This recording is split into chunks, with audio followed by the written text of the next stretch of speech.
Vector में total 7 topic मैंने बताए थे। उसमें से पहला टॉपिक ग्रेडियंट जिसे हम प्रवणता कहते हैं वो कंप्लीट हो गई हमारी। आज बढ़ेंगे हम सेकंड टॉपिक का,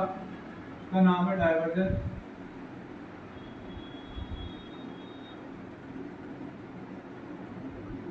इंग्लिश में कहते हैं इसको DIV से लिखते हैं, और इंग्लिश में ही याद रखना है इसको कि डाइवर्जेंस कहते हैं। बाकी हिंदी में इसको अपसरण भी कहते हैं।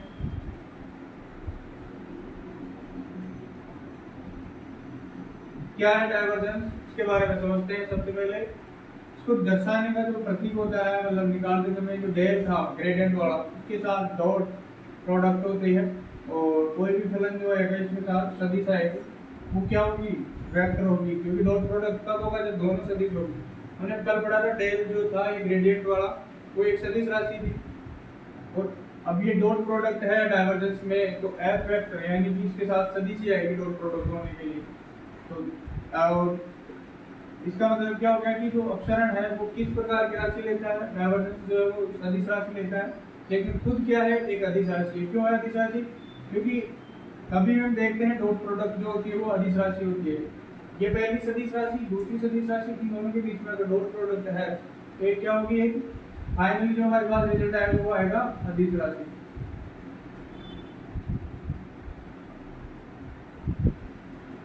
और संक्रिया किसके साथ करता है डाइवर्जेंस,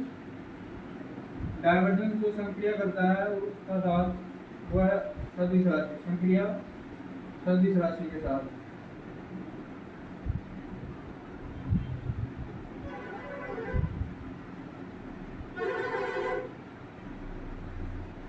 तो डाइवर्जेंस के बारे में समझा हमने कि इसमें सबसे पहले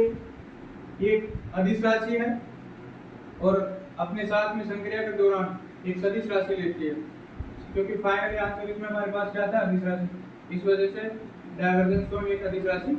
कह सकते हैं। अब इससे संबंधित पर्सन कैसे करते हैं, उसमें पहले हम देखते हैं कि ये वाला जब इस फॉर्मूला को खोलते हैं तो क्या बनेगा, कि डेल का सूत्र हमने कल पढ़ा था डेल अपॉन डेल एक्स आएगा के plus del upon del y j के plus del upon del z ए के। इसका डॉट प्रोडक्ट है इसके साथ है एफ वेक्टर के साथ, और एफ वेक्टर एक ऐसा हो सकता है कि एफ वेक्टर बराबर F1 आयोटा वाला पार्ट आई के का पार्ट, और F2 जे के का पार्ट, और F3 जो है के का पार्ट। इसकी जगह रख सकते हैं हम जैसे डॉट प्रोडक्ट होगा इसके साथ del upon del x iota के plus del upon del y j के plus del upon del z j के। डॉट प्रोडक्ट होगा F1 आई के प्लस F2 जे के प्लस F3 आई केप वाला तो डॉट प्रोडक्ट है, आई केप से होगा तो 1 हो जाएगा, जे के और के साथ इसका मान 0 हो जाएगा। इसका मतलब क्या हो गया, डेल अपॉन डेल एक्स के साथ F1 आएगा, इसमें जो होगा हमारे पास डेल अपॉन बटा डेल एक्स प्लस जे वाला होगा डेल अपॉन डेल वाई, और इसके साथ F2 plus del upon del z F3। इस तरीके से निकालेंगे। इसमें जो होगा ये आएगा हमारे पास, वो क्या होगा डेल डॉट एफ वेक्टर होगा, ये होगा इसका मान। डाइवर्जेंस पे आधारित हमारे पास कोई पर्सन में पूछेंगे, उसमें आपको एक तो सदिश देंगे। पहले सदिश एफ वेक्टर है यहाँ पे, जैसे कि एक्स वाई जेड आई के plus 3x square y j के plus x z square minus y square z bracket बंद के पर एक सदिश है, और उसमें हमें पूछा है कि इसका डाइवर्जेंस निकालो, अपसरण ज्ञात करना है। तो यहाँ पे देखो हमने देखा कि ये F1 हो गया, जैसे कि मैंने कहा था एफ वेक्टर बराबर होता है F1 आई के प्लस F2 जे के प्लस F3 के के, यानी कि आई के का गुणांक होगा F1। ये इसमें हम मैंने कहा था कि डेल डॉट एफ वेक्टर जो आएगा वो डायरेक्ट F1 बटा del x plus del F2 बटा del Y plus del F3 बटा डेल जेड था। तो इसका मान निकालेंगे डायरेक्ट। हमें पता है कि x के सापेक्ष आई के गुणांक का अवकलन करना है, आंशिक अवकलन करना है। तो डेल f क्या हो गया, यहाँ पे सीधा लिख दो कि f1 कौन सा हो गया, x y z, और इसमें y और z तो हो गए क्या अचर कांस्टेंट हो जाएंगे, और x का अवकलन क्या हो जाएगा 1। तो ये फाइनल आंसर क्या आ गया, वाई जेड आ गया इस पार्ट का। अब इस पार्ट पे करते हैं प्लस, यहाँ पे f2 का अवकलन करना है y के सापेक्ष, तो बाकी वाले जो x और z होगा वो कांस्टेंट रहेगा। 3x² इसमें कांस्टेंट है, y बचता है, y का अवकलन क्या होता है, y का अवकलन y के सापेक्ष 1 होगा, तो बचा क्या 3x², फिर प्लस ये पार्ट आ जाएगा, डेल f3 बटा डेल z है, f3 मैंने कहा था k का गुणांक होगा, तो यहाँ पे k का गुणांक है ये, इसमें y और x का होगा कांस्टेंट और z का अवकलन होगा, तो पहले है x z² इसका अवकलन करते हैं, तो 2z और x ऐसे कैसा आ गया माइनस y² ऐसे कैसा आ जाएगा और z का हो जाएगा a। तो हमारे पास इसका डाइवर्जेंस क्या प्राप्त हुआ, ये हुआ, यानी कि इसको डायरेक्ट अवकलन कर सकते हैं। i कैप का अवकलन x के सापेक्ष करना है, j कैप का y के सापेक्ष और k कैप का z के सापेक्ष करना है, डाइवर्जेंस निकल जाता है। तो इसी पर आधारित दूसरा प्रश्न भी करते हैं। तो अब इसके आधारित यानी डाइवर्जेंस पे आधारित ये दो प्रश्न और है, जिसमें हम देखो पहले वाले में हमें प्रश्न जो पूछा था उसमें क्वेश्चन में दे रखा था कि केवल x y z के रूप में था, लेकिन यहाँ पे इस क्वेश्चन में हमें बिंदु भी दे रखी, यानी कि x y और z का मान भी दे रखा है। अब हमें डाइवर्जेंस पूछा है इसमें ये देखो, तो इसका सॉल्यूशन जो हम करा रहे हैं उसमें पहले का आंसर जो है वो होगा, सबसे पहले तो हम इसका डाइवर्जेंस निकालेंगे, डेल f निकालेंगे dot del dot f vector, वो क्या होगा, डायरेक्ट मैंने कहा था i कैप का गुणांक जो होगा वो x के सापेक्ष अवकलन होगा, x y sin z का अवकलन करेंगे तो y और sin z हो जाएगा कांस्टेंट, और बचा क्या x का अवकलन क्या होता है 1, तो हो गया total y sin z plus y² sin x j cap है, यहाँ पे y² है तो y² का अवकलन होगा इसके आंशिक अवकलन है इसलिए, और sin x क्या हो जाएगा कांस्टेंट, इसका अवकलन क्या हो गया 2y और sin x ऐसे कैसे आ गया, प्लस यहाँ पे z² है, sin xy कांस्टेंट रहेगा, z के साथ में अवकलन करेंगे तो 2z और ये हो जाएगा sin xy। ये तो हमारे पास डाइवर्जेंस f वेक्टर निकल गया, लेकिन इसमें बिंदु भी दे रखी है, बिंदु यहाँ पे देखो दे रखी है वो है 0 π/2 हम जानते हैं सबसे पहले जो कोऑर्डिनेट होते हैं निर्देशांक उसमें x होता है, फिर y का मान होता है और फिर z का मान होता है, तो यहाँ पे x 0 है, y π/2 है और z π/2 है, तो इसमें समीकरण में रख देंगे, ऊपर वाले में सॉल्यूशन किया इसमें रख देंगे इनका मान, तो डायलर वेक्टर मान प्राप्त हो जाएगा हमें। जैसे ही y का मान यहाँ पे π/2 है, π/2 रख देंगे, और sin z π/2 sin π/2 1 होता है तो 1 हो गया, प्लस 2 y का मान है π/2 और sin x sin 0 क्या होता है 0 गुणा 0 प्लस 2 z का मान है π/2 और sin यहाँ पे देखो ये है 0 गुणा π/2, फाइनली हमें पता है कि 0 बचने वाला है, sin 0 क्या होता है 0, तो ये आंसर जो आ गया वो आ गया π/2 प्लस ये 0 प्लस वो भी 0, पूरा क्या हो गया π/2 हो गया। ये हो गया पहला प्रश्न। दूसरे में देखो यहाँ पे इसमें भी ऐसे ही पूछ रहा है हमें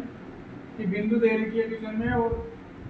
वही डाइवर्जेंस ऑफ f वेक्टर पूछा है, तो यहाँ पे पहले हम डाइवर्जेंस निकालेंगे इसका और फिर बिंदु रख देंगे इसमें। तो आंसर नंबर 2 है, क्वेश्चन नंबर 2 का आंसर का सॉल्यूशन होगा पहले ये रहा, i कैप का जो होगा अवकलन होगा जो x के सापेक्ष, तो x के सापेक्ष का अवकलन हो रहा है तो x y² है तो x का 1 हो गया, y² ऐसे कैसे आ गया, प्लस 2x² yz, यहाँ पे 2x² और z कांस्टेंट होगा और y का अवकलन हो जाएगा 1, तो बच गया क्या 2x² z प्लस माइनस है, फिर माइनस का 3 और y हो जाएगा कांस्टेंट और z² का अवकलन क्या हो जाएगा 2z, ये क्या हो गया y² plus 2x² plus z minus 3z 6z हो गया, 6z हो गया। यहाँ पे देखो y भी है तो y को यहाँ पे कांस्टेंट है तो y आएगा तो 6zy। अब हमें बिंदु दे रखा है वो रखना है, इसमें बिंदु दे रखी है 1 -1 और 1, तो जहाँ x होगा वहाँ 1 रखेंगे, जहाँ y होगा -1 और जहाँ z होगा वहाँ पे 1, तो y का स्क्वायर है यहाँ पे -1 है तो -1 का स्क्वायर प्लस 1 होगा, तो ये हो गया 1 प्लस 2 गुणा 1 का स्क्वायर 1 तो 1 गुणा 1 -6 गुणा 1, और ये क्या है माइनस का 1 है y का मान, तो ये माइनस का 1 से गुणा हो जाए, तो हमारे पास जो हो जाएगा इसमें 1 ये प्लस 2 ये माइनस और ये माइनस प्लस हो गया, और 6 है ये प्लस 6, तो कितना हो जाएगा 1 और 2 3, 3 और 6 9, तो इसका आंसर क्या आ गया 9। तो इस प्रकार हम डाइवर्जेंस निकालेंगे। दो तरीके हैं, एक तो मतलब पर्सन दो प्रकार से आ सकते हैं। इसमें एक तो आता है कि जिसमें आपको बिंदु ना दे लेकिन डाइवर्जेंस पूछेगा x y z के रूप में, और एक ऐसा हो सकता है जिसमें आपको बिंदु भी देगा और फिर डाइवर्जेंस पूछेंगे, तो उसमें लास्ट में हमें क्या करना है, पहले डाइवर्जेंस याद करना है और फिर बिंदु हमारा रख देंगे, प्राप्त होगा वो हमारे पास डाइवर्जेंस निकल जाएगा। तो अब आगे नेक्स्ट करते हैं हम इसमें। नेक्स्ट हमारे पास इसमें इस डाइवर्जेंस से जुड़ा हुआ एक और टॉपिक आता है जिसमें हमें पूछता है कि परिनालिकीय सदिश क्या होती है। परिनालिका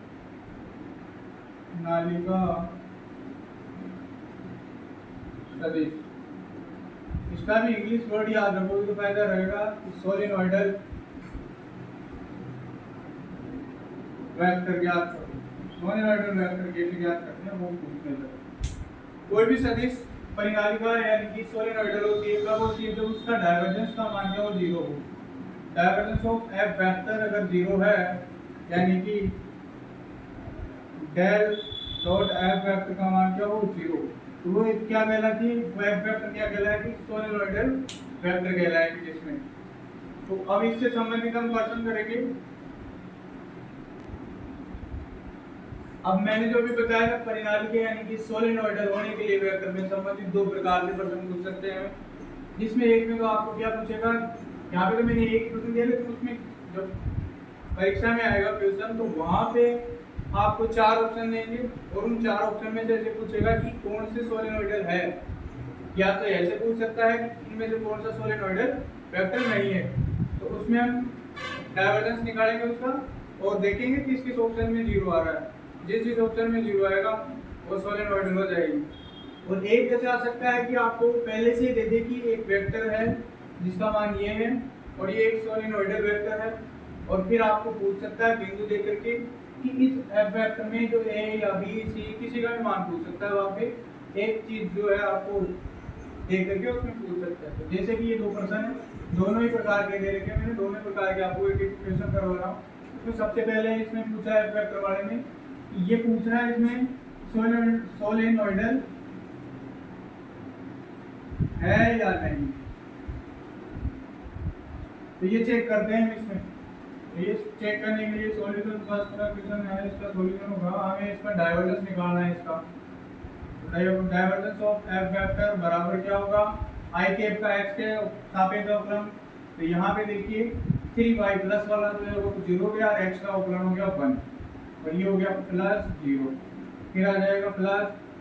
y का क्या होगा अवकलन 1 माइनस z कांस्टेंट रहे तो y के सापेक्ष इसका 0 हो जाएगा 0 प्लस x का z के सापेक्ष 0 होगा 0 माइनस 2z का क्या हो जाएगा z के सापेक्ष 2। तो ये क्या हो गया यहाँ पे देखो 1 प्लस 1 माइनस 2 0 हो गया, यानी कि एक सोलेनोइडल वेक्टर है। तो जो पहला प्रश्न जिसमें हमें पूछा है कि सोलेनोइडल है या नहीं है, तो ऐसे चेक करना होता है किसी भी वेक्टर को सोलेनोइडल है या नहीं, तो उसके लिए डाइवर्जेंस ज्ञात करना पड़ता है। अगर वो 0 है तो वो सोलेनोइडल होती है, और अगर 0 नहीं है उसमें तो सोलेनोइडल नहीं होती है, परिनालिका सदिश नहीं होती है। दूसरा हमें जो क्वेश्चन है इसमें पूछा गया है, इसमें एक एफ वेक्टर का मान दे रखा है, ये देखो ax plus 2yjk plus 3z square, और बिंदु भी दे रखा है यानी कि x y z का मान दे रखा है, और फिर बोला है कि ये एक सोलेनोइडल वेक्टर है। अगर ये सोलेनोइडल वेक्टर है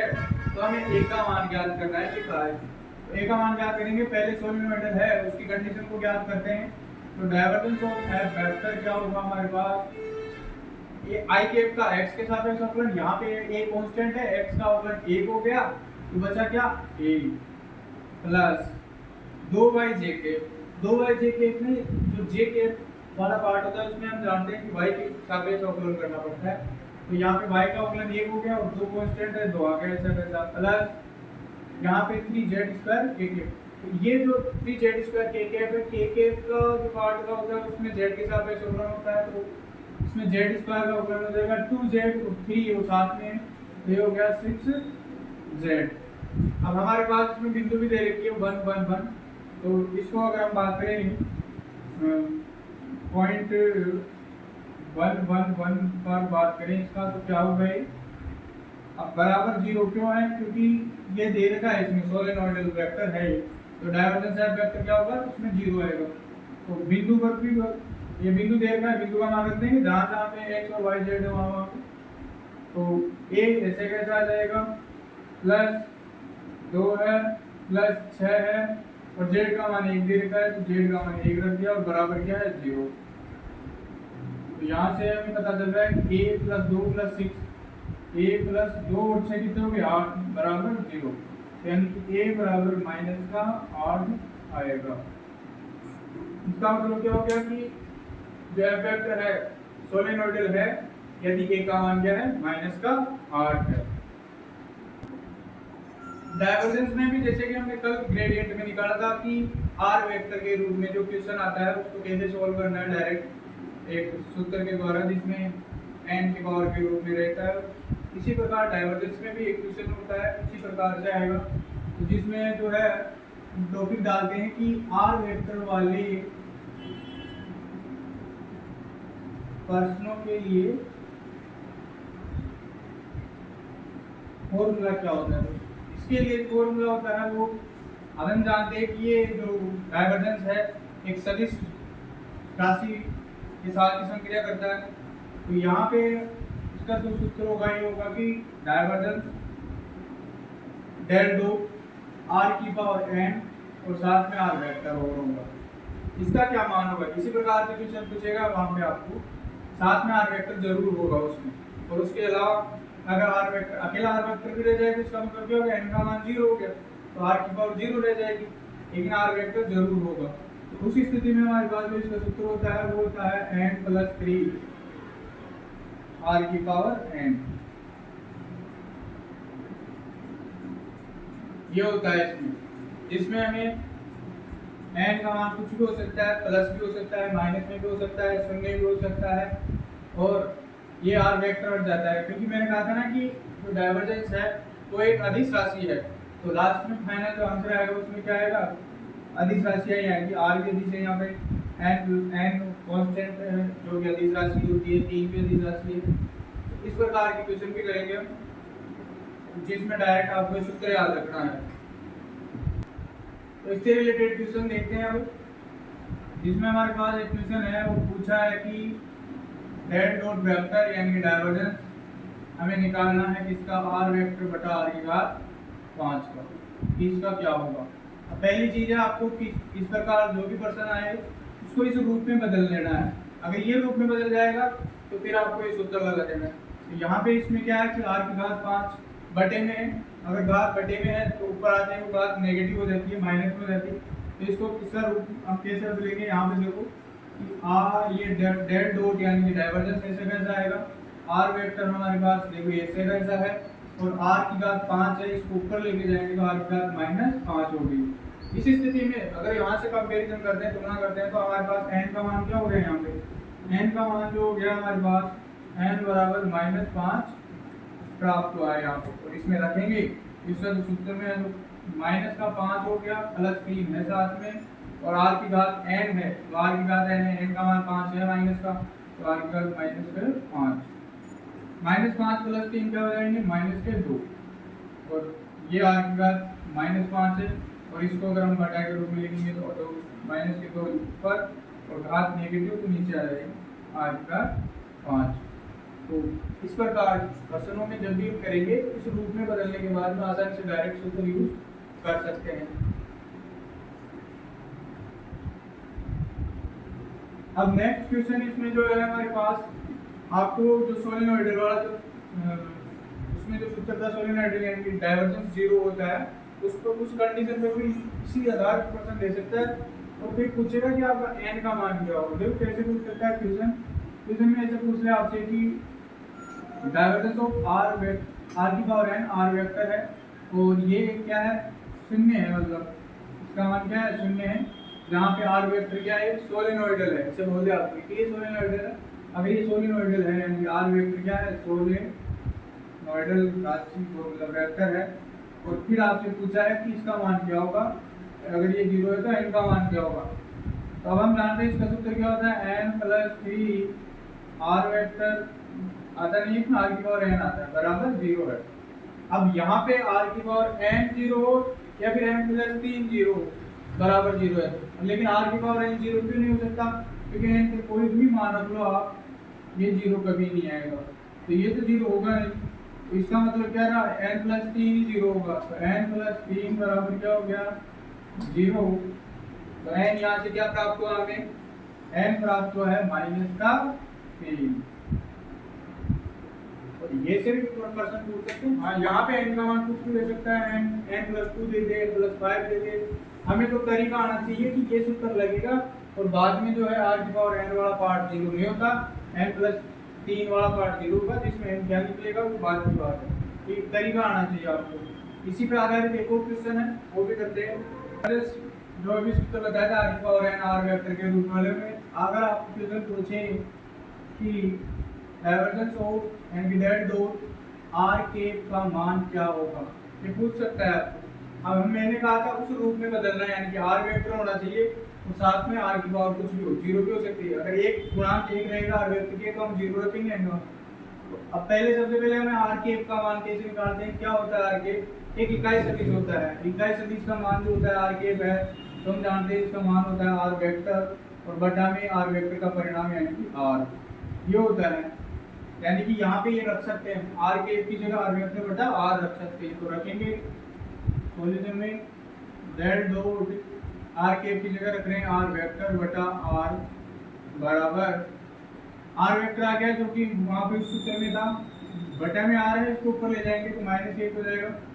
डेल डॉट आर की पावर -1 आर वेक्टर,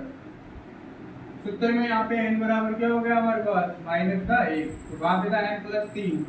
सूत्र के अनुसार देखें तो n का मान -1 प्लस 3 और r की पावर n यानी -1, तो हमारे पास ये -1 प्लस 3 है तो 2 बटा r, इसका आंसर क्या हो गया 2 बटा r आ जाएगा। यानी कि डेल डॉट r के का मान क्या होगा 2 बटा r होगा। डाइवर्जेंस से जुड़ा हुआ एक सूत्र है जिसको आपको डायरेक्ट याद रखना है, हालांकि मैंने जो बताया था उसमें वो वैसा ही है। जैसे कोई एफ वेक्टर हो, उसका मान हम जानते हैं f1 ik plus f2 jk plus f3 ak। सबको आता है कि डाइवर्जेंस कैसे निकालते हैं, लेकिन क्या होता है कि परीक्षा में आपको घुमा करके पूछ सकता है क्वेश्चन, ग्रेडियंट के रूप में आपको इसका क्वेश्चन पूछ सकता है आंसर। तो ग्रेडियंट के रूप में अगर डाइवर्जेंस को ग्रेडियंट के रूप में क्या बदलेंगे तो क्या होगा, डाइवर्जेंस ऑफ एफ वेक्टर क्या होगा कि f1 का ग्रेडियंट ऑफ एफ वेक्टर, इसमें f1 है और उसके साथ क्या करना है डॉट प्रोडक्ट करना है आई कैप का, प्लस ग्रेडियंट ऑफ f2 और उसमें j cap plus gradient of f3 dot k cap. क्या हो गया, मैंने कहा था कि ग्रेडियंट जो होता है वो एक अदिश राशि लेता है, अदिश राशि यानी कि f1 ले लिया और खुद जो होता है वो सदिश राशि आता है, तो सदिश राशि होगी टोटल ये ग्रेडियंट f1, तो उसके साथ क्या होगा आई कैप का डॉट प्रोडक्ट। तो डाइवर्जेंस अदिश राशि होता है तो अदिश आ गया, यहाँ पे भी अदिश हो गया, ये भी अदिश हो गया, तो डाइवर्जेंस को ग्रेडियंट रूप में हम ऐसे लिख सकते हैं। नेक्स्ट टॉपिक जो इसी में डाइवर्जेंस से जुड़ा हुआ है और डाइवर्जेंस से संबंधित लास्ट है ये,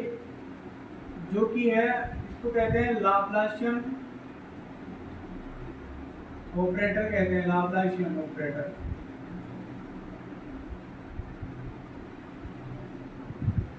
जिसको दर्शाते हैं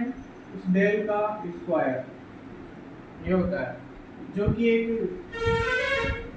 अदिश राशि है। ये कैसी राशि है, अदिश राशि। अगर डेल स्क्वायर कैसे आता है तो इसमें क्या करते हैं कि डाइवर्जेंस निकालते हैं, किसका डाइवर्जेंस निकालते हैं, ग्रेडियंट का, यानी कि अगर दोनों डेल का डॉट प्रोडक्ट करा दिया तो डेल स्क्वायर प्राप्त होता है, तो डेल स्क्वायर, और इसका मान क्या होता है, ये होता है डेल स्क्वायर बटा डेल एक्स स्क्वायर प्लस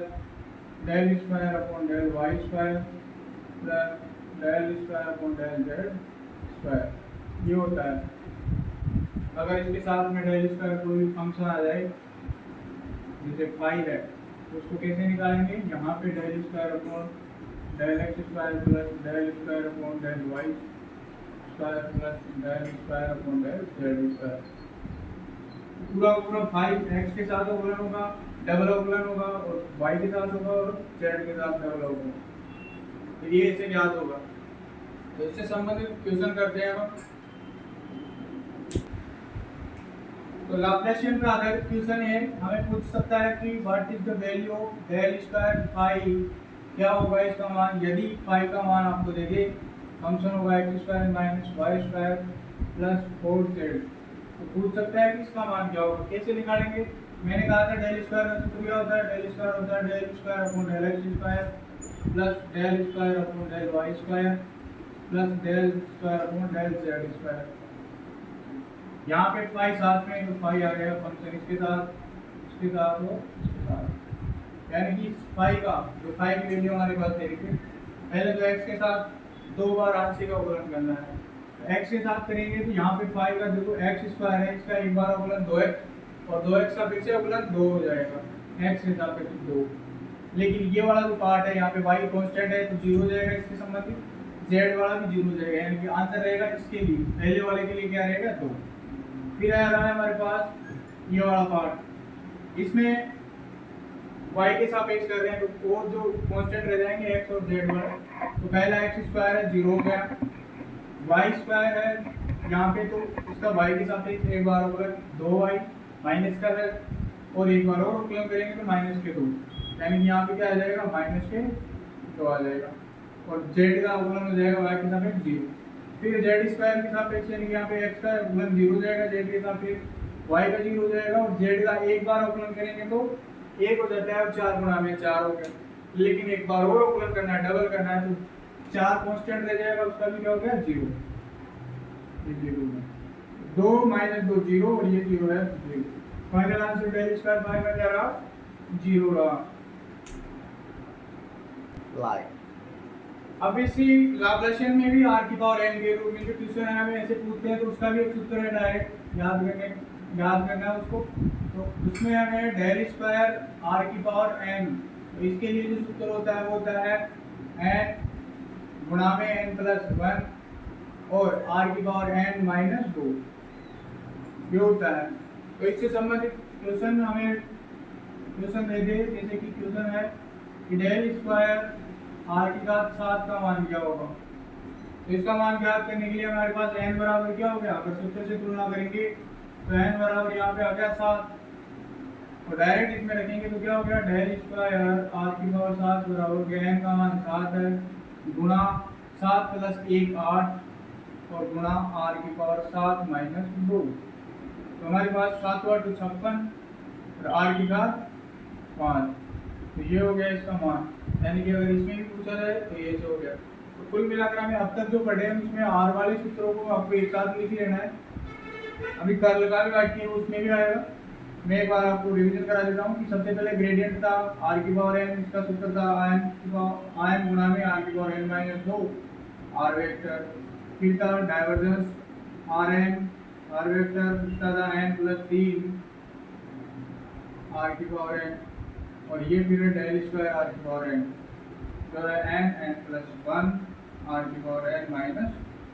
2। इनको याद करना है क्योंकि ये बहुत काम की चीज़ है, किसी भी क्वेश्चन को जल्दी से जल्दी करने के लिए ये वाला तरीका जो है डायरेक्ट आपको याद रखना है, बस एन का मान रख देना उसमें। तो आज की क्लास हम यहीं कंप्लीट करते हैं। उसमें जो भी मैं पढ़ा रहा हूँ आप अपने दोस्तों को भी शेयर करना, क्योंकि मैं पूरा कोर्स कराऊंगा यहाँ पे सेकंड ईयर और फर्स्ट ग्रेड के लिए, जो है सेकंड ग्रेड और फर्स्ट ग्रेड के लिए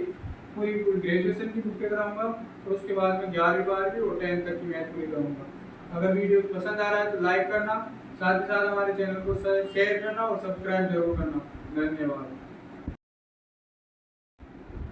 नमस्कार साथियों, हमने जो फर्स्ट ग्रेड और सेकंड ग्रेड की मैथ्स क्लास स्टार्ट की थी वेक्टर वाली बुक, उसमें आज सेकंड क्लास है। फर्स्ट क्लास में लास्ट में एक सूत्र था मैंने जो बताया था, उसमें थोड़ा सा करेक्शन कर लेना, इसके लिए मैं माफी चाहता हूँ। यहाँ पे जो आर की पावर एन का जो ग्रेडियंट निकाल रहे थे उसमें मैंने यहाँ तक तो बता दिया सही वाला ये तो, लेकिन उसमें एन का गुणा भी होता है, ये यहाँ पे करेक्ट चलेगा। और इन 3 सवालों में हो जाएगा वो कि भाई जो आर क्यूब था उसमें निकाला था हमने तो एन का मान यानी कि 3 यहाँ पे आ जाएगा, एन का मान भी आएगा ये 3। उसी प्रकार इसमें ये आर की पावर -1 बनेगा तो एन का मान क्या हो गया -5, इस वजह से इसमें क्यूब माइनस भी आएगा। और यहाँ पे ये n+1 जो है ऊपर ये आ जाएगा, फिर सूत्र के अनुसार है और ये कट करके ये लास्ट आंसर बच जाएगा। जो पीडीएफ वाली है टेलीग्राम पे डालेंगे हम इसकी, उसमें पूरा सही है करेक्शन किया हुआ वो पूरा, और बाकी मैंने यहाँ पे बता दिया कि कैसे क्या क्या करना है उसमें। तो कल की ग्रेडियंट के बारे में हमने रिवीजन भी हो गया एक तरह से हमारे लिए ये सूत्र जो है इसके बारे में। और आज से हम अब सेकंड टॉपिक जो था उसमें उसका नाम पढ़े वो है मतलब अपसरण कहते हैं हिंदी में तो, लेकिन डाइवर्जेंस इंग्लिश में वो पढ़ाएंगे।